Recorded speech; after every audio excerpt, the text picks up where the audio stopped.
GameMasters here, and today we are going to check out the two new sub-races in Fizban's Treasury of Dragons, the Monk's Way of the Ascendant Dragon and the Ranger's Drakewarden. Stick around though, I think I've discovered a deleted third subclass, and I'll go into details about that a little bit later. At level 3, monks gain the monastic tradition class feature, and rangers gain the archetype class feature.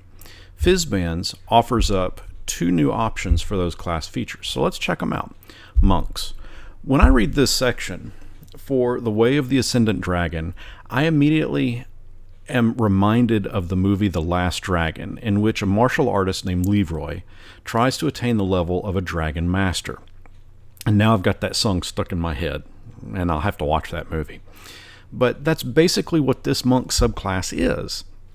There's a table that provides random origin as to how your character unlocked this Ascendant Dragon ability, and if you've seen The Last Dragon, you already know how Leroy's unlocked his. Or you could simply create that origin on your own. At third level of Ascendant Dragon, you call upon draconic power to imbue your unarmed attacks with the essence of a dragon's breath. You know, the glow. All masters know that you need the glow. You gain the following benefits: Draconic Presence, Draconic Strike, and Tongue of Dragons. Draconic Presence allows you to re-roll a failed Intimidation or Persuasion check. Draconic Strike allows you to change your unarmed damage type to Acid, Cold, Fire, Lightning, or Poison. And Tongue of Dragons allows you to read, speak, and write Draconic or another language of your choosing. At third level of Ascendant Dragon, you also get Breath of the Dragon. This works in a similar fashion as the Dragonborne breath abilities we talked about in our... is it over here? Over here. In our Dragonborne video. As you gain levels, this damage increases. At 6th level of Ascendant Dragon, you get Wings Unfurled. Also similar to an ability that Gem Dragonborne get, you sprout forth spectral wings that you can use until the end of your turn that will grant you flying speed equal to your walking speed. At 11th level of Ancestral Dragon, you gain Aspect of the Worm. You have found the glow, basically. You have found your draconic spirit, and it radiates from your body, providing protection or causing your enemies to cower in fear. At 17th level of Ancestral Dragon, you gain Ascendant Aspect. Your glow now lights the way. You can augment your breath to either a 60-foot cone or a 90-foot line, dishing out a massive amount of damage equal to 4 rolls of your martial arts die. Provided the creatures within fail their save. They take half the damage if the roll is successful. You gain Blind Sight, which in effect grants you the ability to see everything, even if you're blind or in darkness. You can even see things that are invisible. The only exception would be if something is in total coverage or if a creature rolled a successful hide check.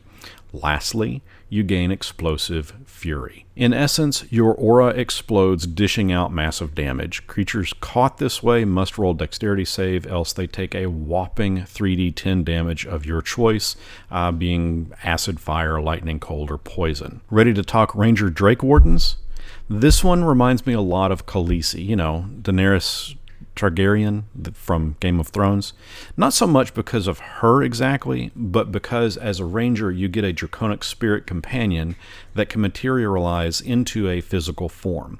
As you get bigger and badder, so does your draconic spirit, so much so that eventually you can even ride it. As with the Way of the Ascendant Dragon, with the monk, there's a table that you can use to randomly determine your subclass's origin, but again, you can fully make it up on your own. At third level, you get Draconic Gift. In essence, you get an understanding and connection to the dragon kind, and you gain the ability to speak, read, and write Draconic or another language of your choice. You also get Drake Companion. You basically can summon a drake that is friendly to you and your party, and it obeys your commands.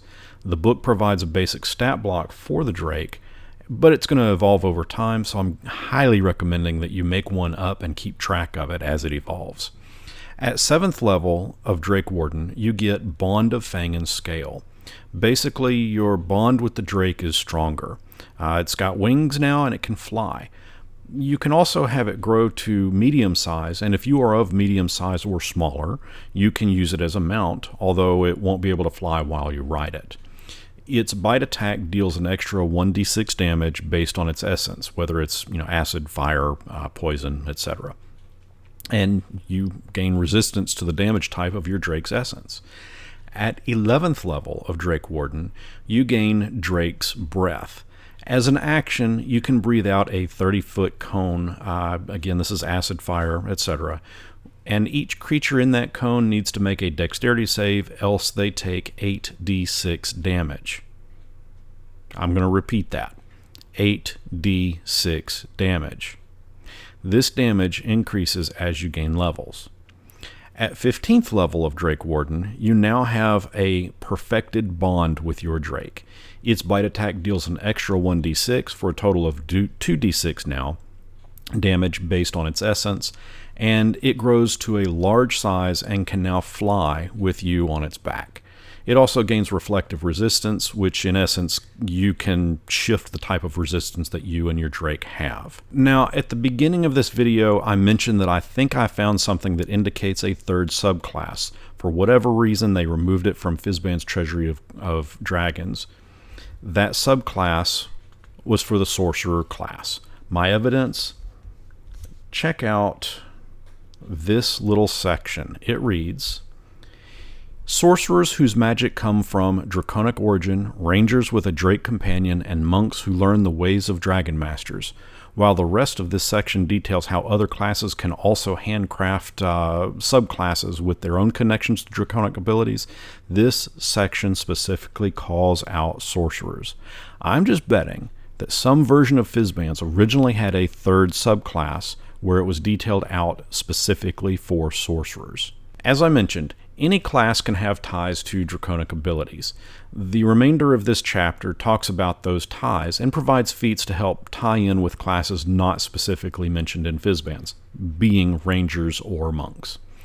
The question is, who's going to go watch The Last Dragon now? Let me know in the comments below if you plan to watch it, and until our paths cross next, may your summoned Drake stay true to you and not take on a glow of its own and eat the world.